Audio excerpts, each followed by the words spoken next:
మెంతాస్ తుఫాను ప్రభావంతో జిల్లా వ్యాప్తంగా భారీ వర్షాలు కురుస్తున్న నేపథ్యంలో అసలు ఎలాంటి చర్యలు చేపట్టారో తెలుసుకోవడం జరుగుతుంది. మనం ప్రస్తుతం జిల్లా కలెక్టర్ గారు దగ్గర ఉన్నాం. ఇప్పటికే జిల్లా కలెక్టర్ గారు ఆకస్మిక తనిఖీలు చేస్తున్నారు. ఎక్కడ కూడా ఎలాంటి ఇబ్బంది లేకుండా అధికారులను కూడా అప్రమత్తం చేయడం జరిగింది.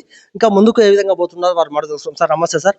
ఈ తుఫాన్ ప్రభావం మన జిల్లా మీద కనిపిస్తుంది. ఎందుకంటే ఆంధ్రప్రదేశ్ బార్డర్లు ఉండటం వల్ల ఎట్లా ముందుకు వెళ్తున్నారు, ఎట్లా దీన్ని చూస్తున్నారు?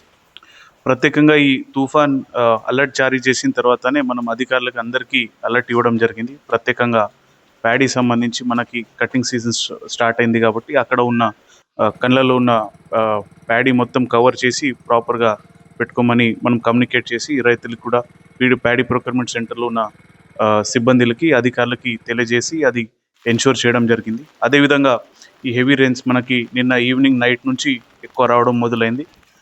దాని మూలంగా మనం లోకల్ స్కూల్ హాలిడే కూడా ప్రకటించడం జరిగింది.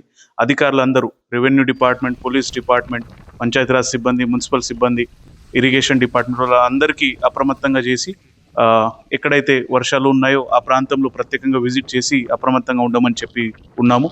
అదేవిధంగా వారందరూ విజిట్ చేసి ఎక్కడైతే ఓవర్ఫ్లోయింగ్ రోడ్స్, కాజ్వేస్, బ్రిడ్జెస్ ఉన్నాయో అక్కడ టెంపరరీ ట్రాఫిక్ ఫ్లో ఆపడం కావచ్చు. అదేవిధంగా రివర్సు, కెనాల్స్, అదేవిధంగా మనకి అక్కడ మానిటరింగ్ చేసుకుంటూ చెరువులు ప్రత్యేకంగా ఆల్మోస్ట్ ఆల్ చెరువులు ఫుల్ స్టేజ్లో ఉన్నాయి కాబట్టి అక్కడ నుంచి కూడా మానిటరింగ్ చేసుకుంటూ వాళ్ళకి ఆదేశాలు ఇవ్వడం జరిగింది. ప్రత్యేకంగా ప్రజలు కూడా వీటికి సంబంధించి ముందు నుంచి ఈ తుఫాన్ ఇన్ఫర్మేషన్ ఉంది కాబట్టి వారు కూడా అప్రమత్తంగా ఉన్నారు. ఫిషింగ్ కూడా మనం అందరికీ ఫిషింగ్కి పోవద్దు అని ఆదేశాలు జారీ చేసి ఉన్నాము. జిల్లా యంత్రాంగం తరఫున ఒక కంట్రోల్ రూమ్ ఏర్పాటు చేసి ఉన్నాం. ఆ కంట్రోల్ రూమ్ మనం కమ్యూనికేట్ చేసి ఎక్కడైతే ఇష్యూస్ ఉన్నాయో అక్కడ రెస్పాండ్ చేయడానికి అన్ని శాఖలకు సంబంధించిన సిబ్బంది ఆ కంట్రోల్ రూమ్లో ఉన్నారు. అదేవిధంగా ఫీల్డ్ లెవెల్ ఫంక్షనరీస్ అందరూ హెడ్ క్వార్టర్లో ఉండి అక్కడ ఉన్న సిచ్యువేషన్ మానిటర్ చేస్తూ ఉన్నాం. ముఖ్యంగా చెప్పండి, మన మూసీ పరివాహక ప్రాంతం కావచ్చు, లేకపోతే కృష్ణా పరివాహక ప్రాంతం, మొత్తం కొంత లోతట్టు ప్రాంతాలు ఉన్నాయి. అక్కడ ప్రజలకు మీరు ఏం చెప్తున్నారు? ప్రత్యేకంగా ఎక్కడైతే లో లయింగ్ ఏరియాస్ కానీ లోతట్టు ప్రాంతంలో ఉన్న వాళ్ళకి మీరు మీ ప్రాంతంలో భారీగా ఉండి కారణంగా మీరు ఎత్తు ప్రాంతంలో షిఫ్ట్ కావాలని వారికి తెలియజేస్తూ ఉన్నాం. జనరల్గా మూసీ ప్రాంతం కావచ్చు, కృష్ణా నది ప్రాంతం కావచ్చు, అక్కడ ఉన్న ప్రజలు కూడా ఈ హెవీ రెయిన్స్ వస్తే ఎక్కడ షెల్టర్ తీసుకోవాలో ఐడియా ఉంటుంది. అక్కడ లోకల్లో గ్రామం వారీగా, మండల్ వారీగా మనం ఎత్తు ఉన్న ప్రాంతంలో ఉన్న షెల్టర్స్ ఏదైతే ఉంటాయో అవి కూడా ప్లేసెస్ ఐడెంటిఫై చేసి ఉన్నాం. అక్కడ షిఫ్ట్ అయ్యి వాళ్ళు అంటే సేఫ్ ప్లేస్లో ఉండడానికి వాళ్ళకి చెప్పడం జరుగుతూ ఉంటుంది. ఆ అంశాలు మనం అందరికీ ముందే మూసీ ప్రాంతంలో హెవీ రిలీజ్ ఉన్నప్పుడు కావచ్చు, కృష్ణాలో మనం హెవీ రిలీజ్ ఉన్నప్పుడు ఆ కమ్యూనికేషన్ ఇస్తాను. వాళ్ళందరికీ 2 days నుంచి మనం అధికారులకి అలర్ట్ చేసి ఉన్నాం కాబట్టి వాళ్ళు అందరూ అప్రమత్తంగా ఉన్నారు. ముఖ్యంగా చెప్పండి, ఈ మన జిల్లాలో పెద్ద ఎత్తున వర్షాలు కురుస్తున్నాయి. రైతులు కూడా తీవ్ర ఇబ్బంది పడుతున్నారు. రైతులకు ఏం సూచన చేస్తారు? ప్రత్యేకంగా మన జిల్లాలో ప్యాడీ సంబంధించి చూస్తే ఎక్కడైతే హార్వెస్టింగ్ అయి ఉన్నదో అది ప్రత్యేకంగా టర్బులెన్స్ షీట్స్ కావచ్చు, లేదంటే ఇంకా కవర్డ్ ప్లేస్ ఎక్కడైతే ఉంటుందో అక్కడ ప్రాపర్గా కవర్ చేసి, జనరల్గా మనం టర్బులెన్స్ షీట్స్ కట్టిన తర్వాత సైడ్లో ఒక చిన్న అంటే మట్టితో ఒక వాటర్ సైడ్ నుంచి వెళ్ళిపోయే విధంగా గాలి కొడతారు.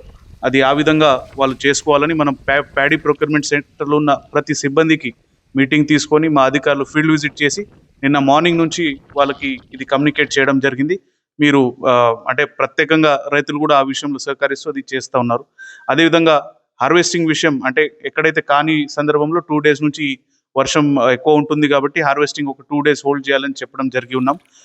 ఫర్దర్గా ఈ తుఫాన్ సంబంధించిన ఇంపాక్ట్ ఎట్లా ఉంటుందో ఇంకా మనం ఆ దాంట్లో ఉన్నాం కాబట్టి ఇంకా తుఫాన్ పోయిన తర్వాత వాటికి సంబంధించి మనం మిగతా ఐడెంటిఫికేషన్ చేస్తాం. భారీ వర్షాల నేపథ్యంలో ఏ అధికారులు, ఏ డిపార్ట్మెంట్లో దీనికి ఇన్వాల్వ్మెంట్ చేశారు? అన్ని డిపార్ట్మెంట్లు ఇన్వాల్వ్ ఉన్నారండి. ప్రత్యేకంగా రెవెన్యూ శాఖ కావచ్చు, పోలీస్ శాఖ కావచ్చు, Panchayati Raj, irrigation department, fisheries department వాళ్ళందరూ ఫీల్డ్లో ఉన్నారు. మున్సిపల్ ప్రాంతంలో నివాసించే మంది ఎక్కువ ఉంటారు కాబట్టి వాళ్ళకు కూడా అలర్ట్ చేసి వాళ్ళందరితో పర్సనలీ మాట్లాడడం జరిగింది, వీసీ తీసుకోవడం జరిగింది. మార్నింగ్ నుంచి కంటిన్యూస్ సిచ్యువేషన్ మానిటరింగ్ కూడా జరుగుతూ ఉన్నది. మనం చూస్తున్నాము, జిల్లా కలెక్టర్ గారు ఇప్పటికే ఎప్పుడు కూడా ఆఫీసులో ఉన్న తర్వాత ప్రతి ఒక్క గ్రామం కూడా సందర్శిస్తుంటాడు, ఎక్కడ కూడా విజిట్ చేస్తుంటాడు. ఎందుకంటే తక్షణమే చర్యలు తీసుకుంటున్న కలెక్టర్ మనం చూస్తున్నాం. ఎందుకంటే ఏ కలెక్టర్ అయినా కూడా అంత చాకచక్యంగా పనిచేసే కలెక్టర్ కాదు. మన కలెక్టర్ మాత్రం ఖచ్చితంగా ఈ ప్రజలకు, జిల్లా ఉన్న ప్రజలకు ఎవరికి ఇబ్బంది కలగకుండా తక్షణమే వాళ్ళని అవసరాలు కూడా తీస్తున్నాడు.